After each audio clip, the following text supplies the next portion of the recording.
بہت سارے دوست اعتراض کرتے ہیں لیٹ ہو جاتے، بھائی شروع ہونے کا ٹائم ہے، مکمل ہونے کا ٹائم جب ہو جائے ٹھیک ہے، اللہ آپ کو جو ہے وہ حرم میں لے جائے۔ حرم میں پتہ کیا ہوتا ہے، حرم میں اذان دینے کا ٹائم ہے، جماعت کا کوئی ٹائم نہیں۔ کبھی امام 5 منٹ کے بعد آ جاتا ہے، کبھی امام 10 منٹ کے بعد آ جاتا ہے، اور کبھی امام صاحب آدھا گھنٹہ پونا گھنٹہ بھی لیٹ آتے ہیں۔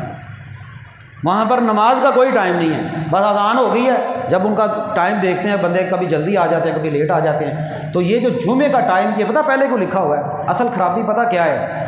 خرابی یہ ہے ہمارے ساتھ ہوا کیا، ہم نے یہ نسلوں کی بیماری ہے، نسلوں کی، کوئی تھوڑی بیماری تو ہے نہیں، یہ نسلوں کی بیماری ہے۔ مساجد میں ہم نے خود ہی بڑے بڑے کیلنڈر اور ٹائم ٹیبل لکھ کرنا مسجدوں کے باہر بھی لگائے ہوئے ہیں، مسجدوں کے اندر بھی لگائے ہوئے ہیں۔ نماز جمعہ 1:30 بجے، نماز جمعہ 2 بجے، وہ ٹائم دیکھ لیتے ہیں اور دیکھ لیتے ہیں کہ نماز کس ٹائم کھڑی ہوگی، آ جاتے ہیں۔ اصل مسئلہ تو یہ ہے، اور یہ روٹین بدلتے بدلتے ابھی بڑا ٹائم لگے گا۔ بہت سارے دوستوں کو تو اس مسئلے کا پتہ ہی نہیں تھا، آہستہ آہستہ یہ مسئلہ بتا رہا ہوں، اور انشاءاللہ بتاتا رہوں گا۔ یہ میرا فرض بنتا ہے کہ جو بندہ امام کے ممبر پر آنے سے پہلے آتا ہے اس بندے کو ساری فضیلتیں ملتی ہیں جمعے کی، جو بعد میں آتا ہے وہ 2 رکعتیں پڑھتا ہے، 2 رکعتیں پڑھتا ہے۔ اور بہت سارے دوست یہ سمجھتے ہیں کہ یار یہ سختی ہے، مولوی صاحب بڑی سختی ہے، تو یہ سختی بڑے کر دو، مسئلہ دین ایڈا سخت نہیں، مسئلہ بڑا سخت ہوتا ہے، اسلام میں اتنی سختی نہیں۔ اور پتہ کیا سختی کس چیز کا نام رکھا ہوا ہم لوگوں نے؟ یہ یا تو نا میرے گھر کی بات ہے یا آپ کے گھر کی بات ہے، پھر تو سختی ہے۔ اور اگر یہ بات قرآن و سنت کی بات ہو تو پھر سختی تو نہیں ہو سکتی نا۔ سختی کیسی سختی ہے؟ یہ تو کچھ بھی نہیں ہے۔ یقین کریں اگر صحیح معنوں میں قرآن و سنت پر عمل کیا جائے نا تو نو انٹری ہے۔ جب جمعہ شروع ہو جائے تو بعد میں نو انٹری ہے، مسجد میں بندے کو داخل ہی نہیں ہونے دینا چاہیے۔ مذاق بنایا ہوا ہے کوئی ایک جمعہ وہ اپنا شرعی عذر بیان کرے، شرعی عذر، یہ شرعی عذر تھا جس کی وجہ سے میں لیٹ ہوا ہوں، ورنہ وہ بندہ مسجد میں آنے کا اہل ہی نہیں ہے۔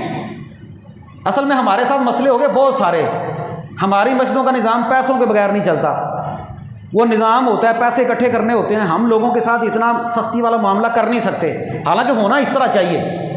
اب دیکھیں نبی پاک صلی اللہ علیہ وسلم کی حدیث ہے صحیح مسلم میں، آپ فرماتے ہیں میرا جی چاہتا ہے جو لوگ جمعے کی نماز دیر سے پڑھنے کے لیے آتے ہیں نا، میں ان کے گھروں کو آگ لگا دوں،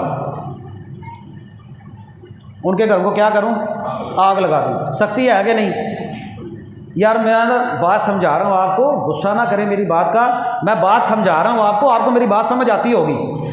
حدیث ہے اللہ کے نبی صلی اللہ علیہ وسلم کی، جو لوگ جمعے کی نماز دیر سے پڑھنے کے لیے آتے ہیں نا، میرا جی چاہتا ہے میں ان کے گھر کو آگ لگا دوں۔ سختی ہے کہ نہیں؟ کبھی ہم نے اس طرح کیا کہ کسی کے گھر کو آگ لگائی ہو؟ ہم نے دین کو اتنا نرم کر دیا، وہ بہت نرم ہے، کچھ بھی صحیح ہے۔ پتہ کس طرح کا کر دیا ہم نے نرم؟ مولویوں نے کیا کیا ہے، اب انہوں نے پتہ کیا، انہوں نے کہا تھی جھنڈیاں لاؤ، محفل کراؤ، میلاد کراؤ، 2-4 دیگاں پکاؤ، تہاڈی بخشش، تسی بخشے بخشائے ہو۔ یہ صحیح ہے؟ یا یہ دنیا میں بتایا جائے کہ یار یہ کام غلط ہو رہا ہے؟ دنیا کا کوئی کام ہم بے ترتیبہ کرتے ہیں؟ کتنے بندے ہیں جو صبح کام پر جانا ہوتا ہے، فیکٹری لگ دی 8 بجے تو تسی جاؤ 10 بجے، کرتے ہو انج؟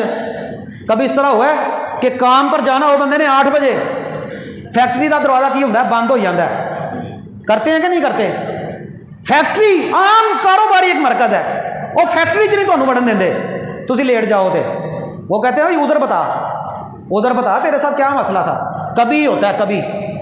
اور اگر بندہ کہے کہ بھائی میں فیکٹری کا ٹائم 8 بجے ہے، دیہڑی بھی میں پوری لینی ہے، تو میرا دل کرے گا میں جدوں مجھے جاگ آئے گی تو میں 10 بجے 11 بجے 12 بجے اٹھ کے جاؤں گا، تو فیکٹری کو کام کرن دے گا؟ یہ تو دنیا داری کی باتیں ہیں۔ اور اگر ہم نے ساری زندگی، میں آپ کو ایسے ایسے بندے بتا سکتا ہوں، مجھے 10 سال ہو گئے یہاں پر خطبہ دیتے ہوئے، الحمدللہ اللہ کا شکر ہے، اگے پتہ نہیں ان کنا کو ٹائم، شکایتاں بڑیاں لاندے نے میریاں، شکایتاں میریاں بڑیاں لاندے نے، مینوں پتہ ہوندا ہے شکایتاں لاندے نے پہ کیا ہو جائے گا۔ اور رازق آپ تو نہیں ہے نا، اور رازق اللہ ہے، اور میں یہ کام رزق کے لیے نہیں کرتا، اگر رزق کے لیے کرنا ہونا تو میں آپ سب کو راضی کر کے تہاڈی جیباں جو پیسے کਢਾواں، میرا مقصد پیسے نکلوانا نہیں ہے، میرا مقصد اللہ کو راضی کرنا ہے۔ میں آپ کو بتاتا ہوں یہ کام غلط ہے، یہ کام غلط ہے، بے ترتیبے سارے کام ہمارے صحیح ہوتے ہیں دنیا داری کے، دین ہی اتنا یتیم اور مسکین رہے گا، جو جس کا چاہتا ہے جیسے چاہتا ہے، مسئلہ سخت ہے جی، مسئلہ سخت ہے، مسئلہ کیسے سخت ہے؟ یہ صبح سکول کا ٹائم ہوتا ہے، یقین کریں 7 بجے 7:30 بجے سکول لگتا ہے، کنے بجے چھڑ کے آتے ہو بچوں سکولے؟ ایمانداری نہ دسیا جائے ਬੱਚਿਆਂ ਨੂੰ 7:30 ਵਜੇ ਛੱਡ ਕੇ ਆਉਂਦੇ ਹੋ ਕਿ 8 ਵਜੇ ਛੱਡ ਕੇ ਆਉਂਦੇ ਹੋ? ਹਾਂਜੀ 7:15, 7:30 ਤੋਂ ਵੀ ਪਹਿਲੇ। ਤੇ ਜੇ ਕਦੀ ਲੇਟ ਹੋਈ ਹੋ ਤਾਂ ਕਿੰਨੀ ਸਿਫਾਰਿਸ਼ਾਂ ਕਰਨੀ ਪੈਂਦੀਆਂ ਨੇ।